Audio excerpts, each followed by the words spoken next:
आज हम डिस्कस करेंगे amalgamation, purchase consideration and reconstruction of companies.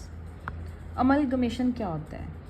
जब दो और दो से ज़्यादा कंपनीज मिलकर एक न्यू कंपनी बनाते हैं और एक कंपनी दूसरी कंपनी में मर्ज और कंबाइन हो जाती है, तो इस सभी प्रोसेस को हम अमलगमेशन बोलते हैं। अब ऐसा क्यों होता है?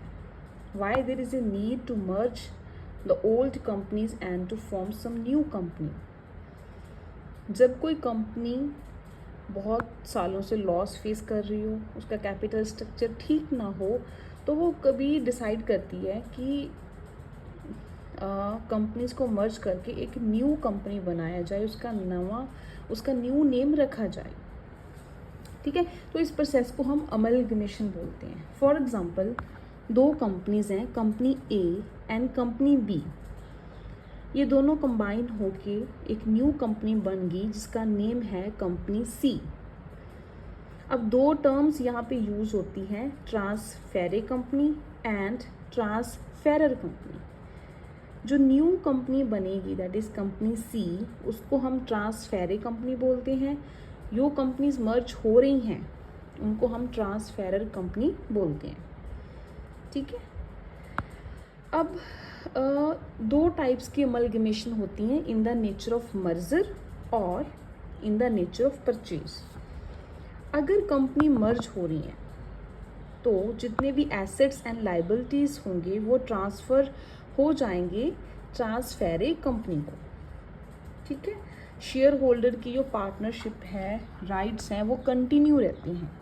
90% ऑफ द एटलीस्ट 90% जो शेयर होल्डर्स हैं ट्रांसफेरर कंपनी के, वो शेयर होल्डर्स बन जाते हैं ट्रांसफेरे कंपनी के, और इन शेयर्स को बुक वैल्यू पे ही कैरी फॉरवर्ड किया जाता है। ठीक, बिजनेस कंटिन्यू रहता है। अब है amalgamation in the nature of purchase. यहाँ पे एक कंपनी दूसरी कंपनी को बाय कर लेती है इन the form of cash.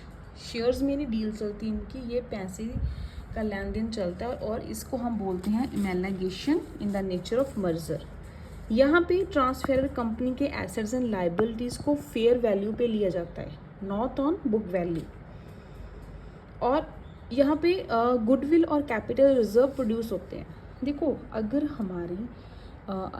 ट्रांसफेरर company की परचेज कॉन्सिडरेशन ज़्यादा है नेट एसेट से, मीन्स जी परचेज कॉन्सिडरेशन का मतलब होता है राजे, जब एक कंपनी दूसरी कंपनी को अपने अंडर करती है और उसका मूल्य और पेमेंट जो पे करती है, खरीदने वाली कंपनी जितने पैसे बेचने वाली कंपनी को देगी उसको हम परचेज कॉन्सिडरेशन बोलते हैं। अगर परचेज कॉन्सिडरेशन नेट एसेट से ज़्यादा है तो वहाँ पे गुडविल क्रिएट होगा। अगर नेट एसेट्स ज़्यादा हैं तो कैपिटल रिजर्व क्रिएट होगा।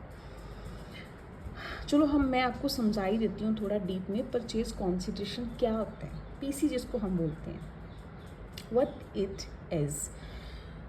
जब एक कंपनी दूसरी कंपनी को अपने अधीन और अंडर करती है और अपने अंडर मर्ज और न्यू कंपनी फॉर्म करने के लिए जितना भी पेमेंट बायर कंपनी पे करती है सेलर कंपनी को, इस प्रोसेस को हम परचेज कॉन्सिडरेशन बोलते हैं।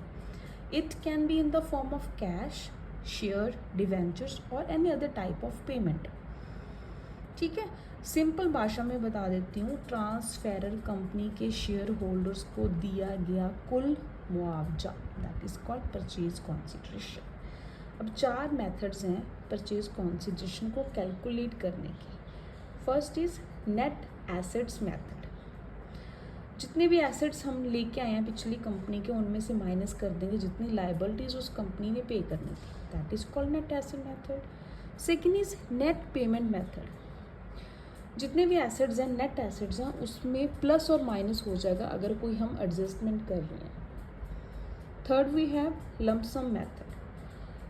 यहाँ पे दोनों कंपनीज ट्रांसफेरे एंड ट्रांसफेरर कंपनी में एक डील हो जाती है फिक्स्ड अमाउंट की, that is called lump sum method. Fourth is yield method. ये सारी की सारी प्रॉफिट के ऊपर बेस्ड होती है।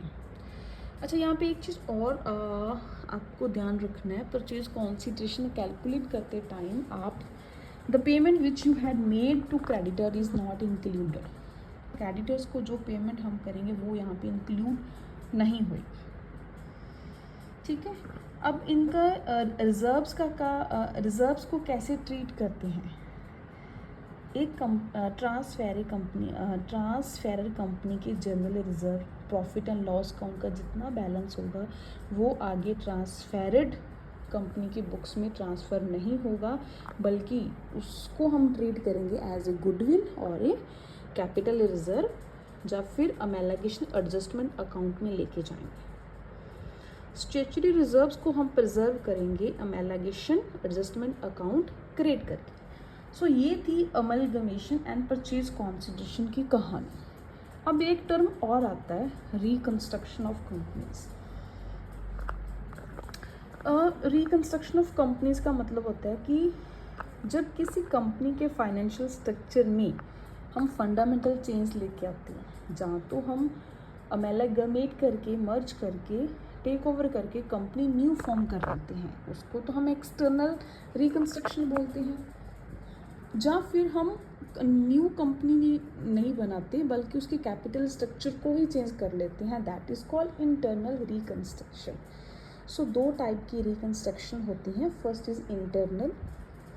यहाँ पे क्या होता है राजे, एग्जिस्टिंग कंपनी के कैपिटल स्ट्रक्चर को चेंज किया जाता है, न्यू कंपनी फॉर्म नहीं होती।